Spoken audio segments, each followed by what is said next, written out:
Yo, what up? Welcome back, world. This is the Akashic Review. My name is Virgilio. I'm your human software expert.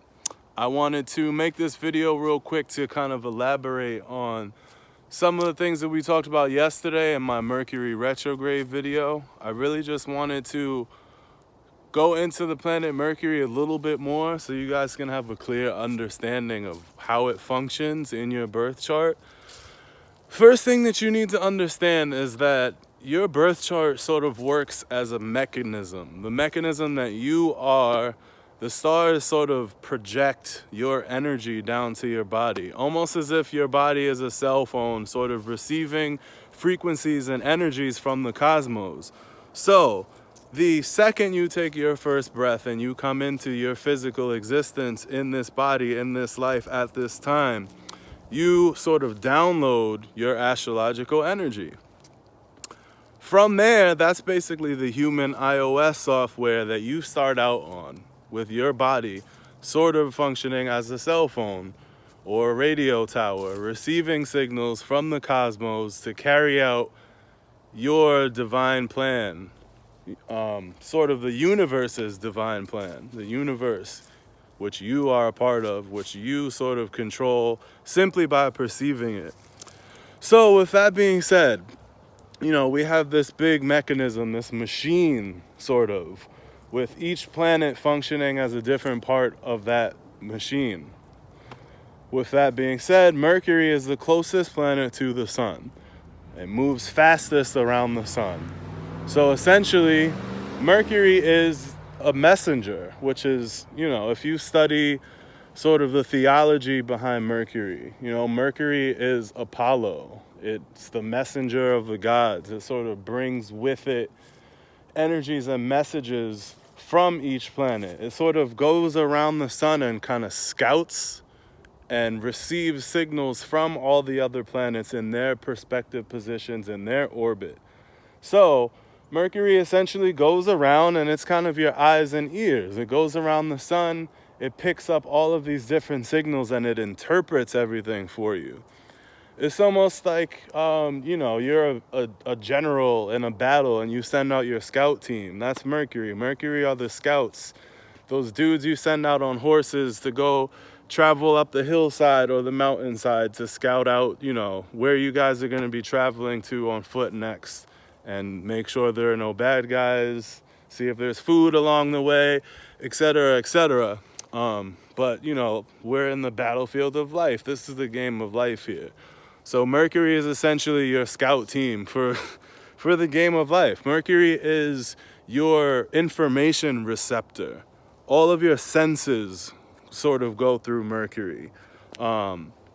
Everything that you see, touch, smell, feel, the way that you react to situations, more so the way that you perceive situations. Mercury is all about your perception. Where Mercury is in your birth chart will dictate the way that you sort of perceive things in your life. So I'll give you an example. If Mercury is in a fire sign, you're going to be someone that interprets their reality through fire, through passion, through energy. If your Mercury is in a water sign, you're someone that sort of filters their perception of reality through their feelings, through their own experiences, through their spirit. If you're someone, for me, my Mercury is in Aquarius, so I have a very detached relationship to the way that I perceive things. I don't tend to perceive things from my own feelings. I take an objective view to everything. Now, people with their Mercury in an earth sign, they tend to be a lot more rigid in the way that they perceive things, in their opinions. It's kind of hard to move them. They're heavier on their stance. Different Mercury signs are good for different things.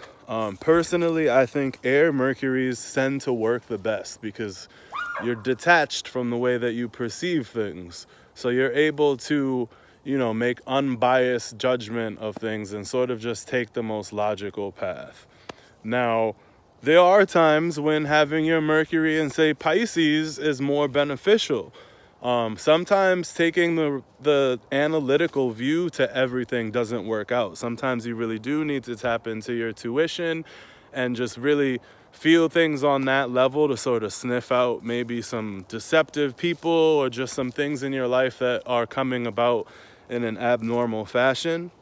So, this isn't to throw shade at water Mercury. They do tend to interpret things through their feelings. 9 out of 10 times, if you have one of those people in your life that sort of sees things the way that they feel things, they sort of come to these irrational realizations about what's going on in their life. Those people tend to have water Mercuries. And this is why astrology is so important, because it teaches you how you can interact with people, but it also shows you where not to waste your time, essentially. Sometimes people with certain Mercuries are just going to perceive things a certain way. So, with that being said, when Mercury goes into retrograde and that energy is cut off, essentially, you're the beast is being tackled just by taking out its receptor. You take the head off the beast and it's a wrap. So when Mercury goes into retrograde, you have to realize that it's not just Mercury's energy that's sort of being cut off and slowed down. It's everything. You got to look at the way that your Mercury aspects other planets in your birth chart. If your Mercury was retrograde when you were born, this is going to feel a little bit different for you. I know for me, I actually feel better today. And I've noticed that the last couple retrograde cycles, it actually seems to be better for me. My Mercury prefers things to be slowed down a little bit. I think I pick up on just way too much energy, psychic energy. I'm very empathic. I'm constantly picking up on other people's thoughts and feelings and emotions, just all that Scorpio stuff. Anyway, but yeah, so you really have to take into account that it's not just Mercury that's sort of being debilitated at this time. It's everything. It's just a time to slow down in general. All of your energies are going to slow down. Really go within, really introspect. Not even necessarily, I'm not even saying that you guys need to go on this crazy meditation kick. And you guys need to make all these life-altering decisions and, start eating raw. I'm not saying all that. But I am saying that it really is a time to slow things down. Make sure you have that couch time. Make sure that you are treating your body right, treating your mind right during this time. Things are just going to kind of go haywire a little bit. And that's really all that it is sort of just this slow chaos that kind of starts to pop up in random places in your life. So knowing where your Mercury is in your birth chart will tell you the areas in life where your perception might be altered during this time. And that's pretty much all I wanted to get on here and share with you guys. So once again, please like, subscribe, share this video. Check out my other video from yesterday about Mercury retrograde. It's a little bit longer. And yeah, if you guys would like a reading from me, I do offer those. Hit my email, akashicview@gmail.com. Link will be in the description as well. So I hope you guys are well. Hope everyone survives this Mercury retrograde without any sort of serious repercussions. And stay well, stay up, bless up, peace.